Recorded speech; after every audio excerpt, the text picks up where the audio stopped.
Salam, hər vaxtınız xeyirli olsun. Səfiyyənin mətbəxinə xoş gəlmisiniz. Bugün sizlərlə iftara toyuq ətindən kələm dolmasını necə hazırladığımı bölüşmək istəyirəm. Ancaq bölüşməyə keçmədən öncə sizlərin hamınızın, bütün oruç tutanların Allah orucunu qəbul eləsin deyirəm. Allah hər birinizə bu aydan xeyirlə çıxmağı və hər birinizə xeyir işlər görməyi nəsib etsin deyirəm. Və keçək dolmamızı hazırlamağa. Qeyd edim ki, mən bu dolmanı, yəni adətən toyuğun özündən hazırlayıram. Yəni hissələrindən, sinə ətindən yox, məhz toyuğun, diri toyuğun hissələrindən əti təmizləyərək hazırlayıram. Deməli, öncə çəkib hazırladığım əti qaba əlavə edirəm. Qeyd edim ki, toyuğun dərisini istifadə etməmişəm və üzərinə qoyun quyruğu əlavə edirəm. Yəni qoyun quyruğu əlavə olunarkən dolma həqiqətən mükəmməl, yumşaq və çox ləzzətli alınır. Və indi üzərinə digər ərzaqlarımızı və deməli soğan əlavə edirəm. Soğanı mən ət çəkən maşından çəkmişəm. Arzu edənlər xırda-xırda da doğraya bilərsiniz. Və üzərinə yumru düyü əlavə etmişəm.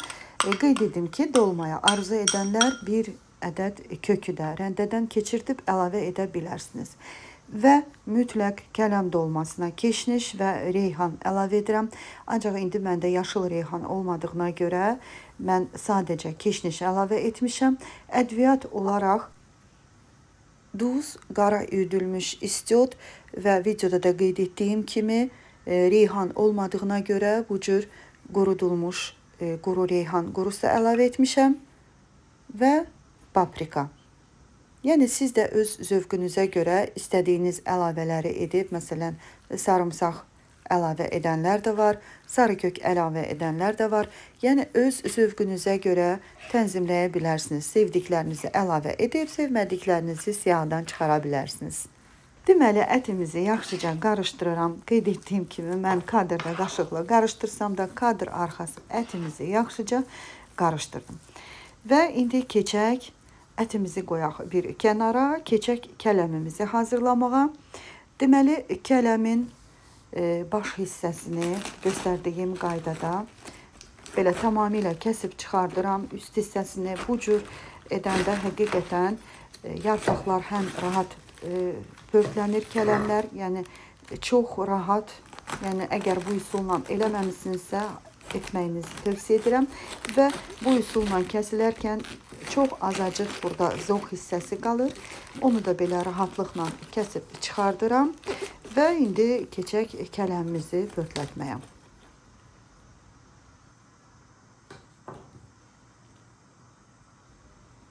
Suyumuzu öncədən qoymuşam, qaynayır, yəni suyumuz hazırdır və indi içərisinə biraz duz əlavə edirəm və kələmi videoda göstərdiyim qaydada üzü aşağı çevirirəm və bu üsuldan üzü aşağı qoyduğumuz zaman içərisinə su yaxşı dolur. Həm də baş hissə kəsik olduğuna görə, yəni həqiqətən bu üsulla kələmi ayırmaq, pörtlətmək çox rahatdır. Və indi üzünü çevirirəm düz üzünə və videoda da göstərdiyim qaydada çox rahatlıqla kələmin zoğlarını ayırıram. Bilirəm ki, biraz gənc xanımlarımız, yəni əksər xanımlar üçün bu kələmi pörtlətmək bir balaca çətin gəlir, amma həqiqətən bu cür etsəniz çox rahat, yəni asanlıqla pörtlədəcəksiniz. Və mən bu cür yarpaq-yarpaq kələmlərin hamısını ayırıram.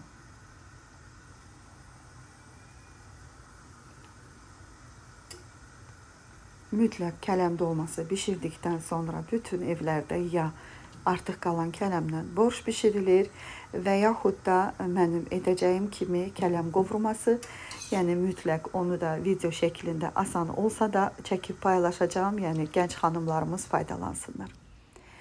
Və kələmlərimiz artıq hazırdır. İndi kələmlərimizi zoğ hissəsindən ayıraq ki, dolmalarımızı bükmək daha rahat olsun. Yəni bu cür başı kəsilərkən zoğ hissədə biraz az olur, yəni daha rahat olur kəsib çıxartmaq zoğlarını.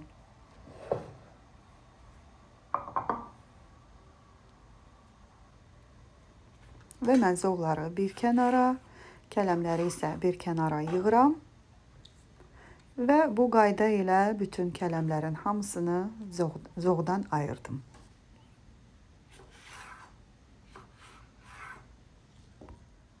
Kələm dolmasını hazırlayarkən əgər kələmimiz düzgün seçilibsə, bu cür belə gözəl ağ kələm olarsa, dolmamız həqiqətən çox ləzzətli alınacaq. Və zoğ hissələrini mən saxsı qazanda bişirirəm.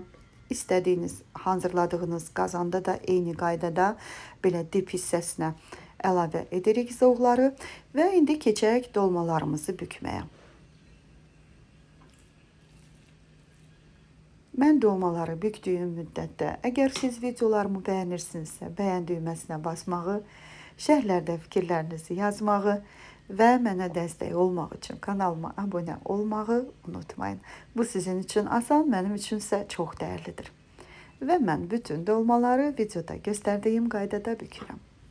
Videoda dolmaların ölçüsü sizə biraz böyük görsənə bilər. Yəni bu hər zaman videolarda bu cür görsənir, ancaq əslində yəni dolmalarımız çox da iri ölçüdə deyil.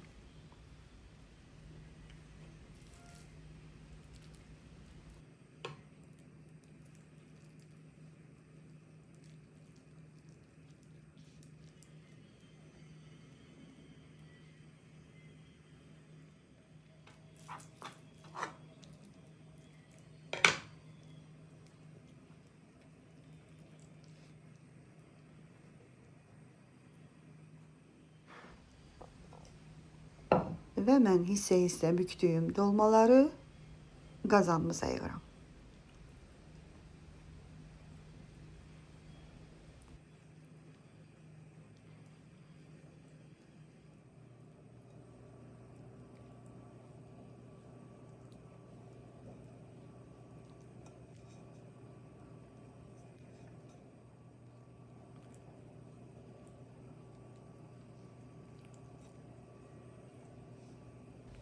Artıq bütün dolmaları qazana yerləşdirdiyimə görə indi qazın yanına gedə bilərik.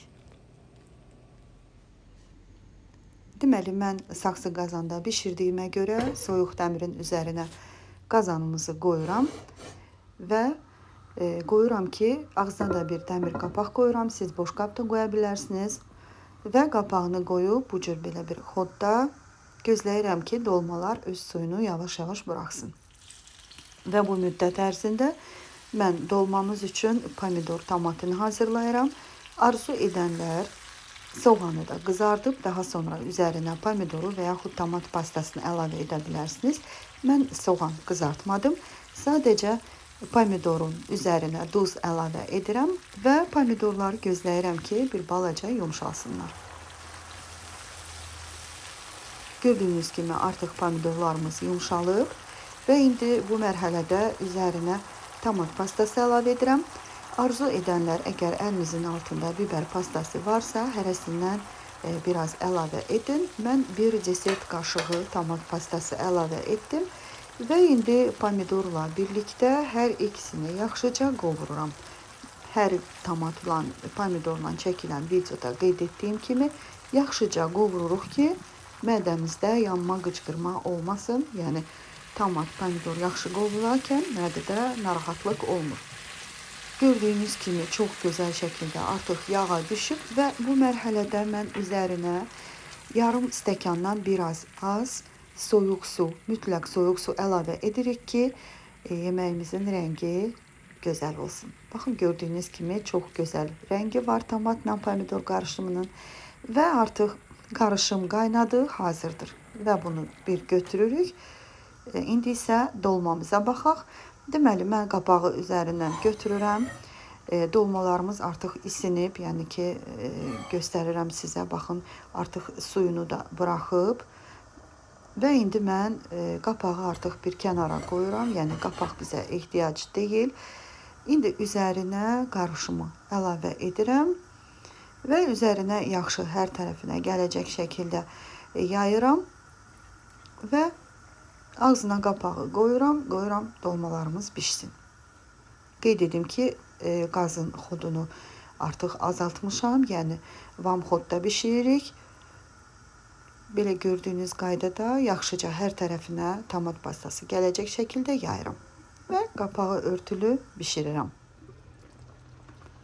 Təxmini hardasa 20-25 dəqiqə sonra artıq gördüyünüz kimi dolmalar tam suyunu buraxıb, yəni çox gözəl bişir.